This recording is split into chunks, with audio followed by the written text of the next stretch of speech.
చెప్పి చాలా డ్రెస్సులు కుట్టుకున్నారు. ఈసారి వాళ్ళంటైనా ప్రతిసారి కుట్టిస్తున్నాం కదా, రెడీమేడ్ తీసుకున్నారంట.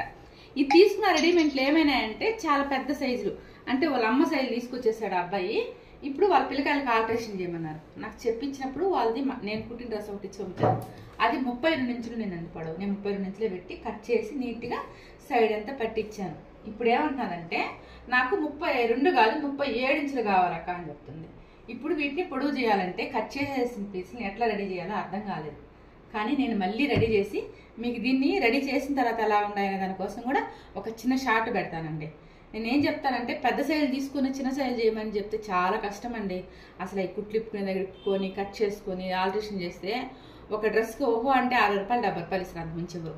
ఒకవేళ లేదు కష్టం ఎక్కువ 80 రూపాయలు ఇస్తారు. ఇంత కష్టపడి 5 డ్రెస్సులు రెడీ చేస్తానని మాకైతే ఖచ్చితంగా తెల్లారు లేసి ఈ డ్రెస్సులన్నీ రెడీ చేసే కొంచెం 5 డ్రెస్సులు నాకు సాయంత్రం 4 అయింది. తెల్లారు తెచ్చుకున్న షాప్ తీసినప్పుడు 4 దాకా చేశాను. ఇప్పుడు ఈజీగా నాకు పొడుగు కావాలా ఏమైనా చెయ్యక్క అని చెప్పి ఆడబెట్టేసి వెళ్ళిపోయింది. ఇంక ఇవి ఈరోజు అంతా పడుతుంది నాకు రెడీ చేయడానికి. అలాగ మాత్రం చేయొద్దండి. మీరు ఇచ్చేటప్పుడే కస్టమర్లు కరెక్ట్గా చెప్పండి, వాళ్ళు రెడీ చేయగలుగుతారా రెడీ చేయగలి చూడండి. మీరు రెడీమేడ్ తీసుకునేటప్పుడే కూడా కరెక్ట్ సైజులు తీసుకోండి. ఇట్లా పెద్ద తీసుకుని చిన్న సైజు కావాలని చెప్పడము